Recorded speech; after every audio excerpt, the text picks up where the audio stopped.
आज की सबसे बड़ी खबरें। वेस्ट बैंक में पैलेस्टीनियन यूथ ने कई इजरायली सेटलर्स को घायल कर दिया। बड़ी घटना हो गई है।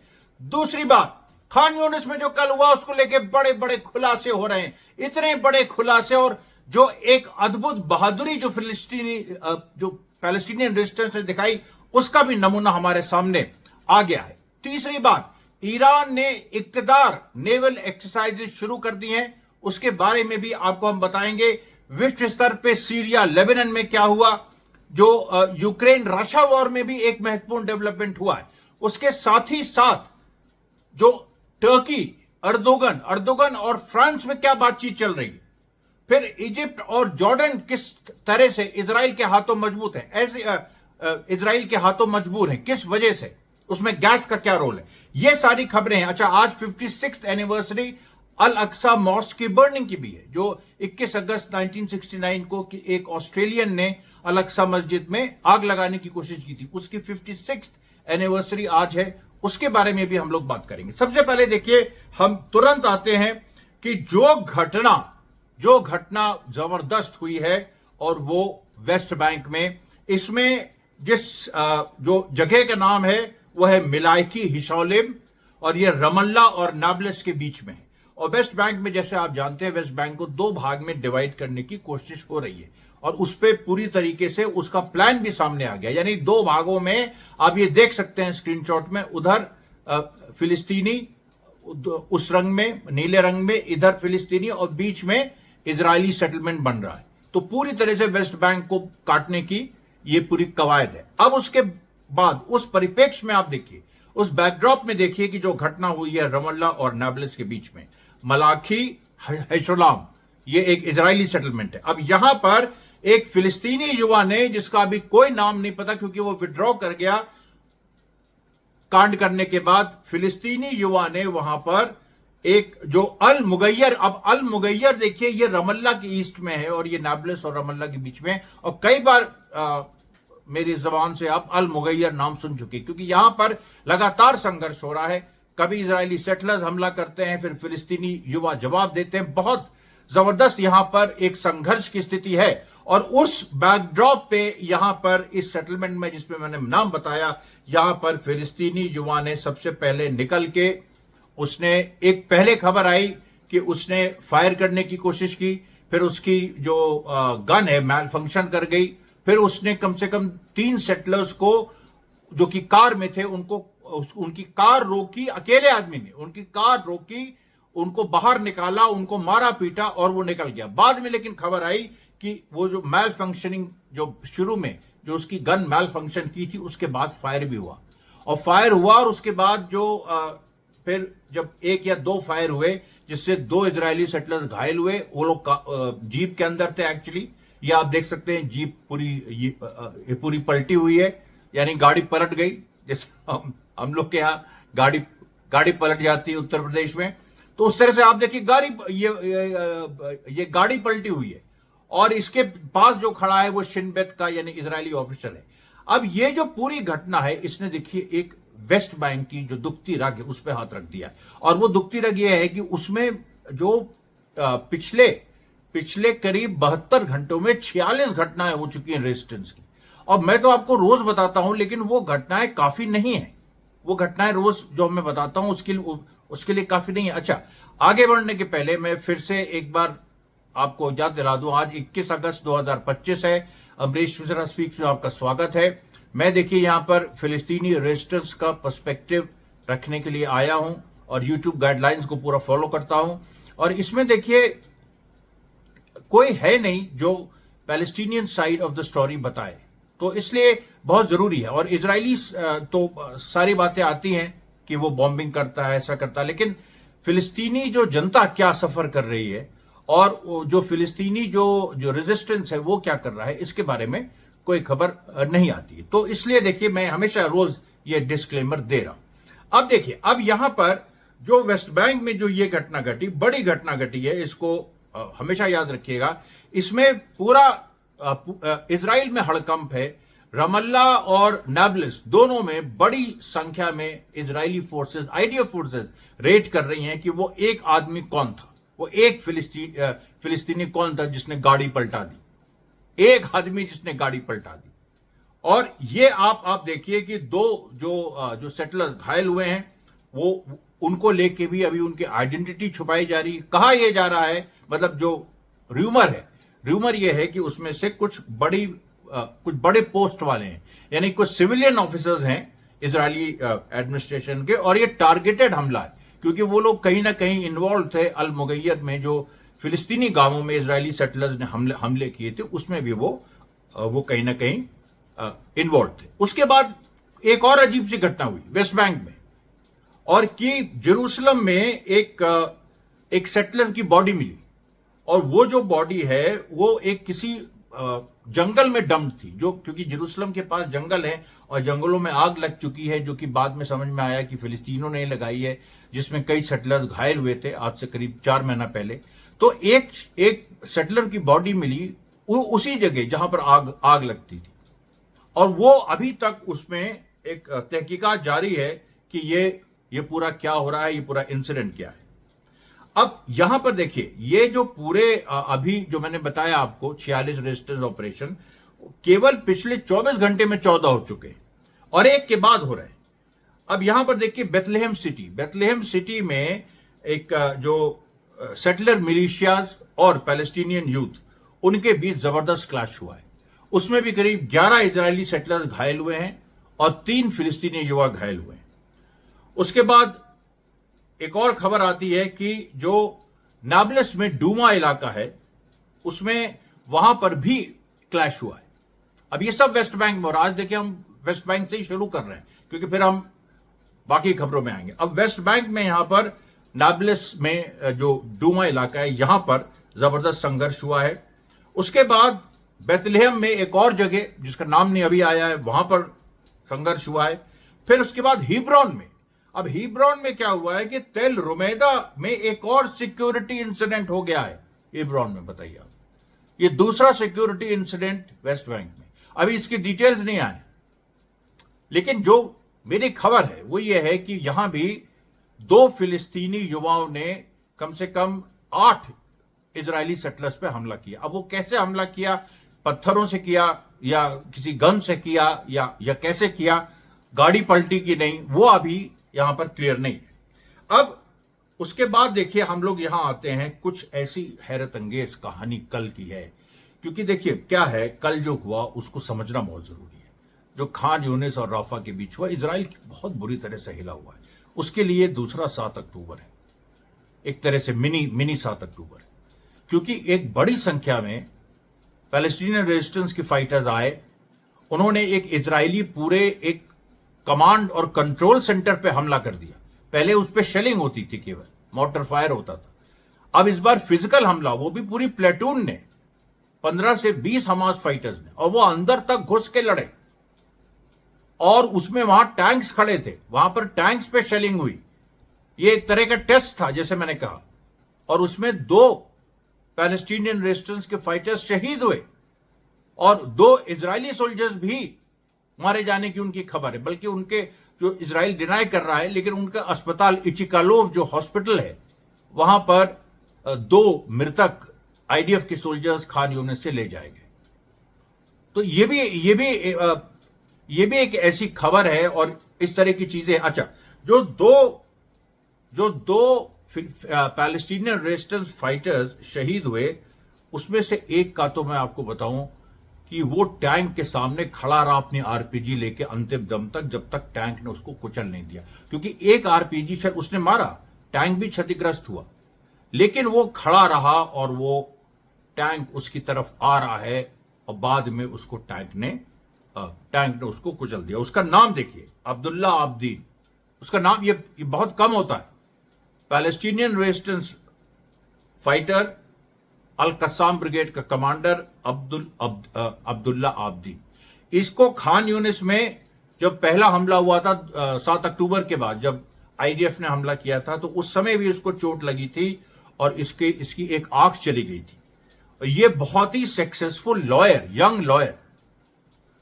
यंग लॉयर अब्दुल्ला आब्दीन, और इसने अपनी जो प्रोफेशन है लॉयर का, उसको छोड़ के और इसने बंदूक उठा ली और ये फिलिस्तीनी रेजिस्टेंस में का हिस्सा हो गया।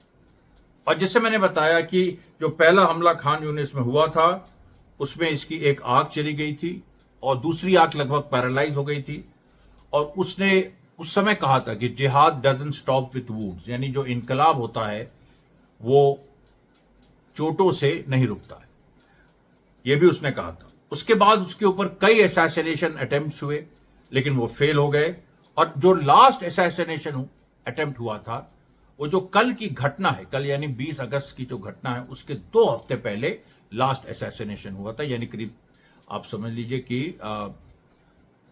3 या 4 अगस्त के पास।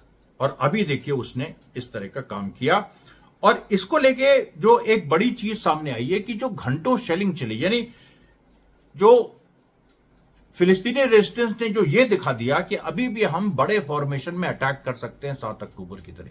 बार बार बात वहीं घूम के आ रही है, और इसमें इजरायली एनालिस्ट क्या कह रहे हैं वो भी आपको हम बताएंगे। लेकिन उसके पहले जो इजराइल ने अक्यूज किया कि फिलिस्तीनी रेजिस्टेंस फाइटर्स सारे मारे गए, ये शुरू में हवा उड़ी, लेकिन उसके बाद कुछ वीडियोस भी सामने आए, कुछ स्क्रीनशॉट्स भी सामने आए जिसमें साफ दिखाई पड़ रहा है कि जो रेजिस्टेंस के फाइटर्स हैं वो वापस लौट के विड्रॉ कर रहे हैं और वो टनल में वापस जा रहे हैं, जिस टनल से निकले थे, इसी टनल से निकले थे वो। अच्छा, उसमें ये भी बात आई है, जो हिब्रू प्लेटफॉर्म्स लिख रहे हैं, हिब्रू प्लेटफॉर्म्स कह रहे हैं कि ये जो जगह है, ये जो टनल है जहां से वो फाइटर्स निकले, इनको ऑलरेडी इसको ये कह दिया गया था, इजरायली फोर्सेस ने इसको कोम्ब किया था, इसको पूरा इसकी जांच पड़ताल की थी और ये कह दिया था कि ये यहां पर कोई टनल नहीं है। ये भी बहुत ही महत्वपूर्ण बात है, यहां भी कोई टनल नहीं है।